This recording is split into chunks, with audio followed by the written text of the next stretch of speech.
Meus queridos e minhas queridas, sejam muito bem-vindos a mais um episódio do Liberdade Financeira, o nosso programa sobre tudo do universo dos investimentos. Meu nome é Gabriel Mello, sou especialista em investimentos. Meu Instagram é @escolha investir sempre, segue lá. E hoje estamos novamente aqui com o doutor Arthur Starling, um advogado super especializado na parte de planejamento patrimonial, sucessão, enfim, várias áreas dentro desse universo.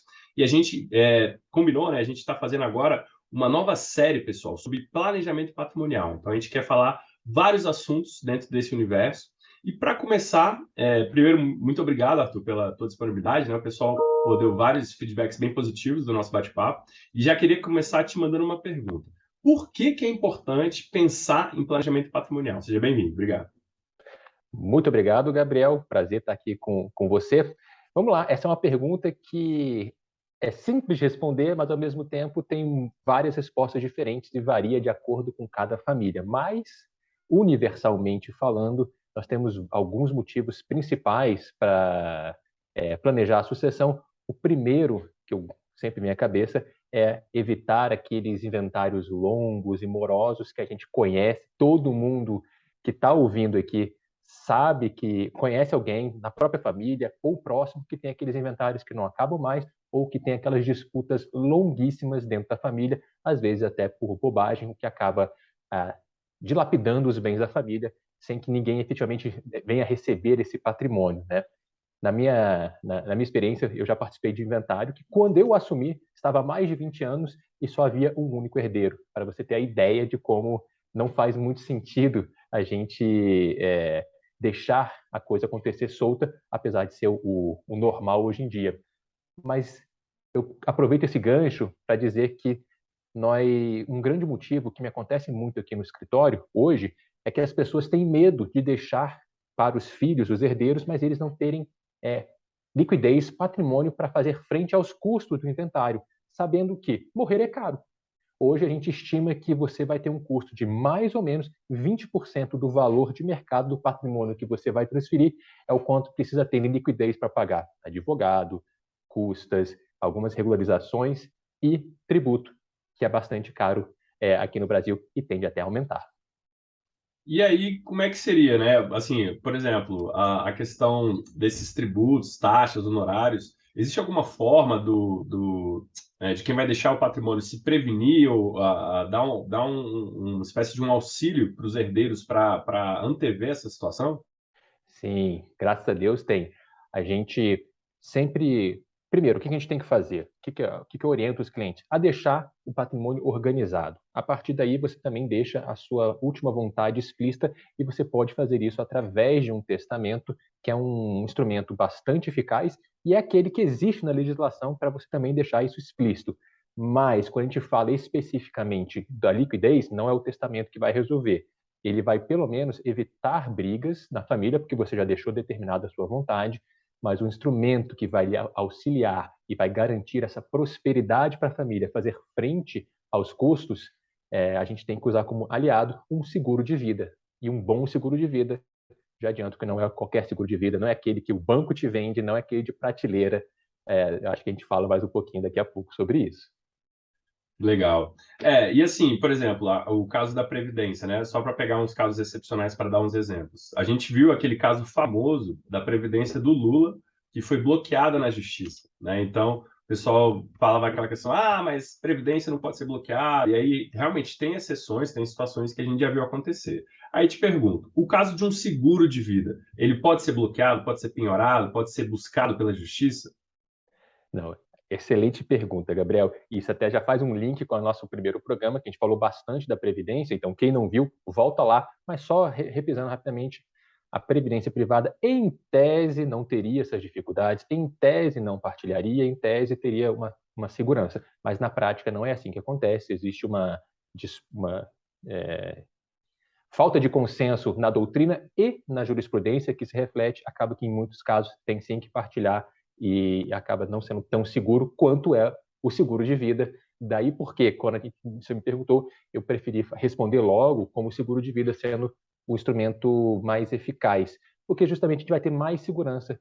É mínima ou quase inexistente a chance de bloqueios, de partilhas, porque a legislação o Código Civil ele é expresso em dizer que seguro de vida não é herança, portanto, não vai entrar em inventário, você não precisa pagar um advogado para receber, você não precisa pagar o imposto de transmissão de bens sobre o valor a receber, e fazendo um seguro de vida com uma empresa bem capacitada, um bom seguro de vida, você vai receber razoavelmente rápido. E quando eu digo isso, é cerca de 30 dias, 45 dias, você recebe o dinheiro, tem a liquidez para poder fazer frente aos custos que você vai precisar, de tributo, de advogado, e até mesmo deixando uma renda a mais para a família, para cobrir, às vezes, o buraco da falta da renda daquele que faleceu.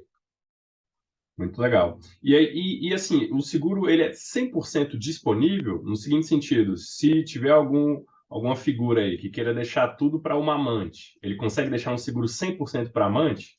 Pois é, Gabriel, aí você pegou num pequeno problema que a gente tem uma legislação, na nossa legislação, um impedimento para você beneficiar amantes, aí porque o legislador nosso brasileiro entende que valoriza-se muito mais a família formal, aquela do casamento mesmo, ou, no caso de união estável, frente àquela união clandestina, paralela. Existem diversos termos, mas, enfim, uma outra um outro relacionamento que você possa ter fora do casamento.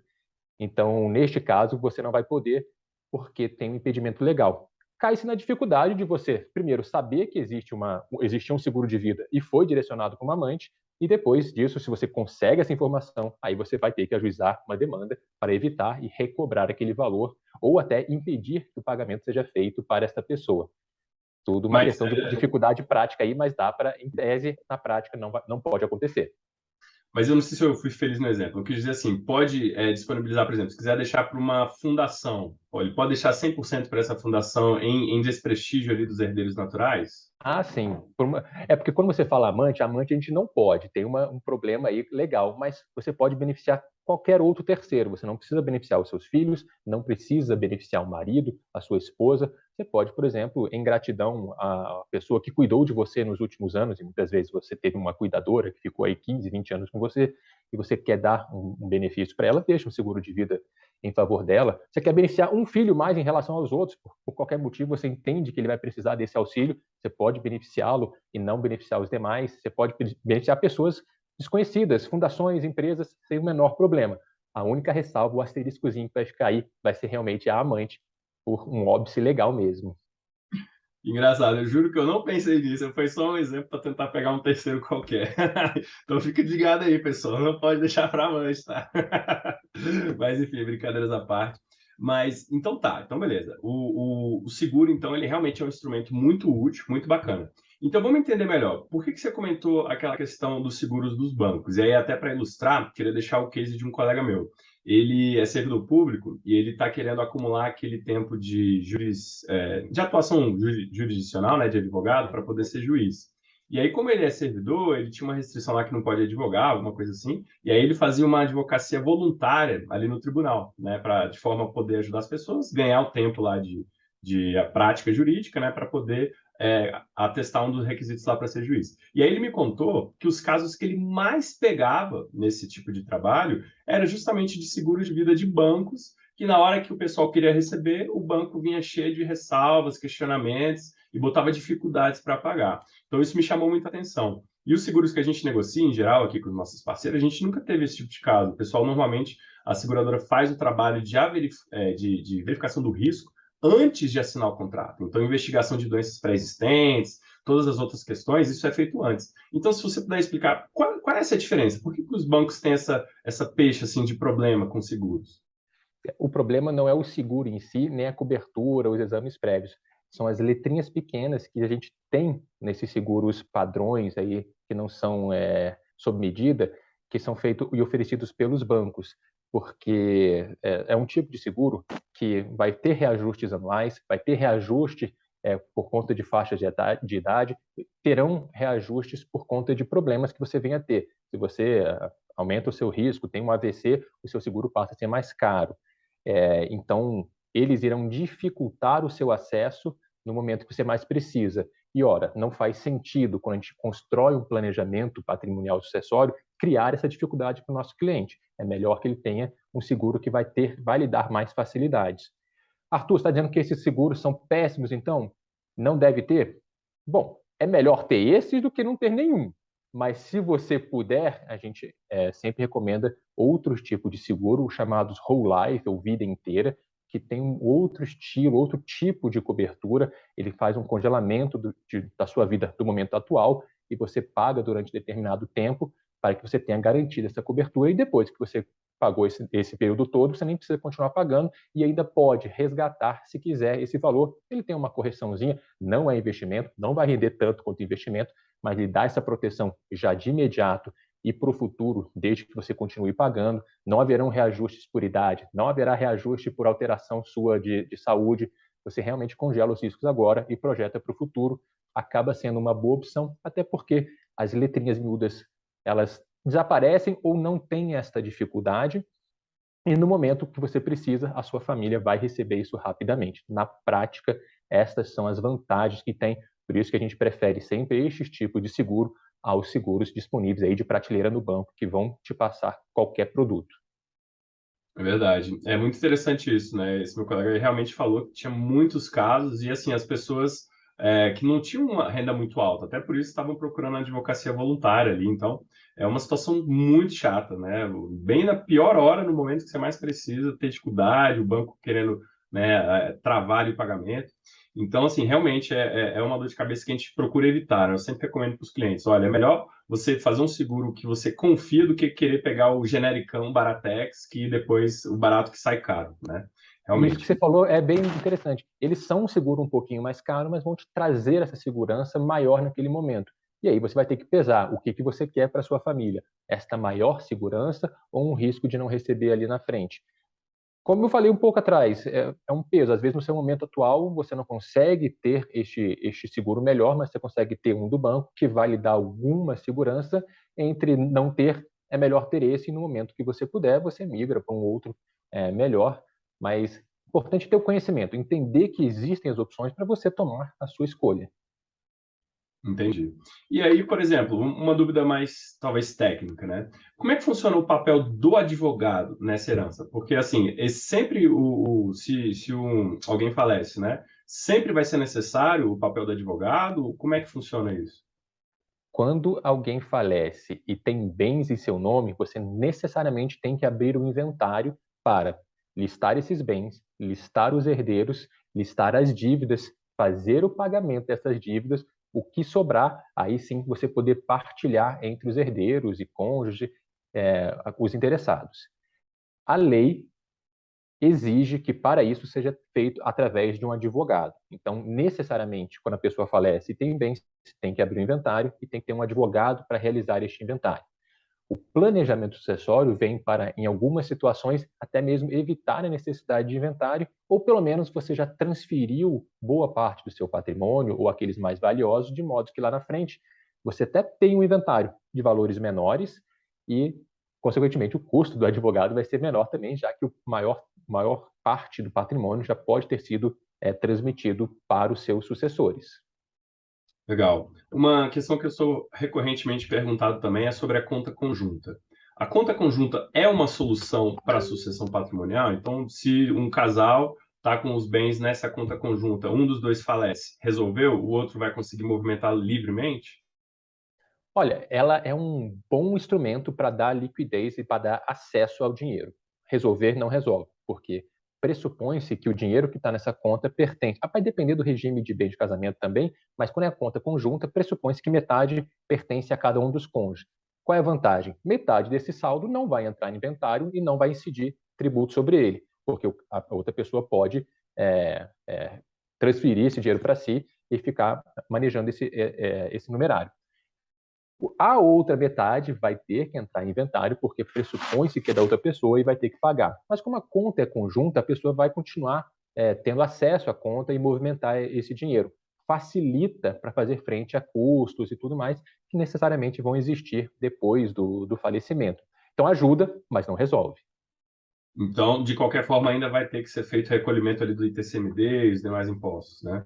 A não ser que caia numa alguma espécie de isenção do Estado, digamos que tenha no seu Estado, e a cada Estado tem uma legislação, tem uma faixa de isenção de, falar, depende de cada Estado. Aqui em Brasília nós não temos, mas vamos dizer que algum Estado tem aí até R$ 70 mil de isenção. E você tenha isso na conta, bom, você não vai precisar recolher o imposto, mas vai ter que fazer o inventário para transmitir esse dinheiro. Vai caber aí desses detalhes, aí só analisamos caso concreto para entender se vai pagar o imposto mesmo ou não. Mas, em regras, sim, paga o imposto, salvo se a legislação prevê que essa quantia residual que ficou não é isento de imposto. E a questão do inventário, como é que se abre o inventário? Você tem que ir no tribunal? Aonde? Como é que é o procedimento? O inventário a gente pode fazer de duas formas. Uma é o inventário judicial, que aí necessariamente você tem que ir na justiça para realizar a abertura, e a outra é extrajudicialmente nos cartórios de notas. Para que você vá para o cartório de notas, você precisa que todos sejam maiores e capazes, estejam de acordo e estejam representados por advogado. Pode ser um para todos ou cada um com o seu advogado, tá? Na justiça, sempre que não houver consenso, a gente vai ter que ir para a justiça para resolver, ou quando houver menor de idade, ou quando houver incapaz. Apesar de que há algumas decisões que já flexibilizam isso, mas ainda não estão amplamente difundidas, mas parece que caminhamos para esse lado, mas ainda são pequenas, são poucas decisões nesse sentido, apesar de existirem. Entendi, legal. Bom, então, básico, né? Planejamento patrimonial. Fazer um inventário, é super importante então fazer um inventário. Ter um bom seguro, né? Seria uma outra forma também de fazer uma proteção. E ter um bom advogado de confiança, né? Tem mais alguma dica, assim, principal? Com certeza, essas são excelentes dicas, mas hoje o que a gente vê é que você deve se antecipar a isso.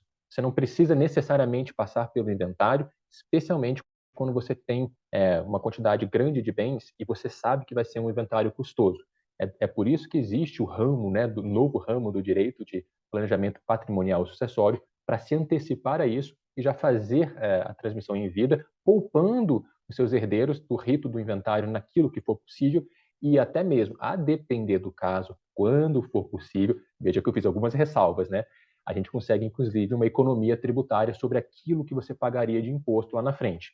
Não é garantido, a gente não pode pautar o planejamento sucessório em cima deste benefício, porque ele é incerto, ele pode ou não acontecer. E quando acontece, é uma vantagem a mais, para além de toda aqueles outros de não ter brigas, não ter dilapadação patrimonial, manter a sua família com patrimônio líquido para realizar frente aos custos e, se der, a gente ainda consegue diminuir os custos que a família teria no inventário, fazendo isso agora em vida. Legal. Pegar um exemplo aqui, só para trabalhar aqui o conceito. Se um casal tem um filho menor e aí falecem os dois e sobra só o menor e não tem nenhum parente muito próximo assim, como é que fica nessa situação? O Estado vai representar aquele menor no inventário? Como que fica? Essa é uma situação bastante rara de acontecer, né? Porque geralmente tem familiares que vão ser nomeados aí tutor desse menor, o tutor vai representá-lo, vai ter que abrir o inventário para passar desses bens para o nome desse filho, e aí ele vai ficar responsável pela administração dos bens desse menor até que ele atinja a maioridade. Se ele atingir durante o processo, aí ele pode assumir essa administração. Mas nestes casos, sim, vai ter que ter alguém sendo o tutor dele. Se não houver nenhum tipo de familiar, o Estado vai ter que nomear alguém para aí sim representá-lo e auxiliá-lo nessa caminhada para que ele receba efetivamente os bens da família e até administre esse bem, considerando que ele é menor e pela lei civil ele não pode fazer negócio. E aí, no momento certo, quando ele atingir a maioridade, ele assume o controle e segue a vida dele com esse patrimônio. Interessante. Não, muito bacana. Bom, então, planejamento patrimonial, o básico a gente cobriu. Falamos de inventário, falamos da questão do seguro e, assim, dicas gerais, assim, se você pudesse falar, não, olha, super importante, não esqueça de coisa tal. O que que você faria além do que a gente comentou aqui? Para quem busca se organizar para um planejamento patrimonial sucessório, você deve fazê-lo por etapas, a partir dos grandes momentos e marcos da vida. Casamento, você já escolhe o regime de bens e faz um bom pacto antinupcial, evitando problemas, seja numa separação e também no falecimento. Criou o patrimônio, cresceu o patrimônio, opa, vamos conversar aí com um advogado para ver se faz sentido já fazer um testamento para começar a ter proteção, fazer um seguro de vida ou uma previdência privada. Vimos hoje que talvez seja faça mais sentido fazer um seguro de vida já para cobrir esses custos, e à medida que o patrimônio vai aumentando, você faz ajustes. Depois vem filhos. Opa, quando você tem filhos, talvez faça sentido você refazer o seu testamento, agora prevendo os filhos e fazendo divisões. E cada momento que você vai percebendo, você vai fazendo os ajustes, sempre acompanhado aí de um profissional capacitado que consiga lhe orientar com sabedoria, para que garanta para você e sua família segurança e tranquilidade, prosperidade naquele que vai ser provavelmente o pior momento da família, na perda do pai ou da mãe. Verdade. E uma dúvida que eu lembrei agora, em relação àqueles seguros que são resgatáveis, né, que você pode resgatar ele no final, esse tipo de seguro tem alguma ressalva nessas questões da justiça de disponibilidade? Assim, eles podem ser bloqueados por ter a possibilidade de ser resgatável? É considerado um patrimônio nesse caso? Não, esse seguro você vai, se você continua exercendo ele como seguro e não resgata, ele ainda é um seguro para no caso de evento que está coberto, né? Digamos, morte, aí sim a família vai receber. Agora, se você resgata o seguro e traz ele para o seu patrimônio, aí ele já não é mais um seguro de vida, integrou o seu patrimônio, e se pende sobre você alguma demanda, você pode ser alcançado nesse patrimônio, aí sim. Aí, inclusive, você recebeu, pode partilhar numa separação, pode ser penhorável por qualquer débito, enfim. Aí você já perde a garantia do seguro de vida, porque ele não é mais seguro, já está agora no seu patrimônio. E quanto ele fizer parte da seguradora, não está com você, aí sim você está protegido. Entendi, pô, muito boa essa. Então, realmente, se resgatou, virou patrimônio, aí um abraço, né? Aí pode ser alcançado por tudo, né? Exatamente. Legal. Bom, as minhas principais dúvidas eu coloquei aqui. Mas então, é o seguinte, pessoal, a gente vai continuar com a série de planejamento patrimonial aqui com o Dr. Arthur, e a ideia é que a gente consiga a cada semana trazer algum dos tópicos principais desse assunto tão vasto, tão amplo, né, da área do direito. E eu queria agradecer muito, Arthur, pela tua disponibilidade para trabalhar com a gente nessa série. O pessoal tem demandado bastante conhecimento sobre isso. Com essa questão da pandemia, né, tivemos muitas mortes, né, e assim, isso foi uma situação assim muito triste que a gente passou e querendo ou não isso subiu, né? Esse assunto emergiu como uma prioridade das famílias, das pessoas e é super importante a gente ter pessoas qualificadas para ajudar a gente a tirar essas dúvidas e deixar tudo claro. Arthur, muito obrigado. Já queria te passar então para as suas considerações finais. Gabriel, eu que agradeço. Falar sobre planejamento patrimonial e sucessório é um prazer e eu acho que é algo necessário. E a gente tem aqui no escritório como missão poder ajudar as famílias a trazer essa segurança, a tranquilidade e a prosperidade nesse momento que vai ser o pior momento da família. E, bom, vou ficar deixando aqui uma provocação. Provavelmente tem muita gente que já ouviu falar aí de holdings, acabou que a gente não falou sobre isso, né? E tem um entendimento, e muita gente propaga isso, que as holdings vão acabar com os inventários, testamentos e outros instrumentos. E eu deixo a dúvida, será que vai mesmo? Pode ser um bom tema para uma próxima reunião aí, né? Para uma próxima pauta. Com certeza. Então, pessoal, fiquem ligados. A gente deve voltar para falar, então, em específico sobre as holdings, né, patrimoniais, sejam de famílias ou sejam ligadas a empresas. Esse assunto está muito quente. A gente tem vários cases aí de exemplos para explorar, né, de ministros do Supremo que tinham holding para comprar imóvel fora, enfim, várias situações aí que a gente pode tirar essas dúvidas. Então, fiquem com a gente. Na próxima semana a gente deve sair, então, com um episódio específico sobre holdings, tá joia? Arthur, muito obrigado, cara. Sempre muito bom falar contigo, um prazer. Então, a gente se vê na próxima. Um abraço, pessoal. Tchau, tchau.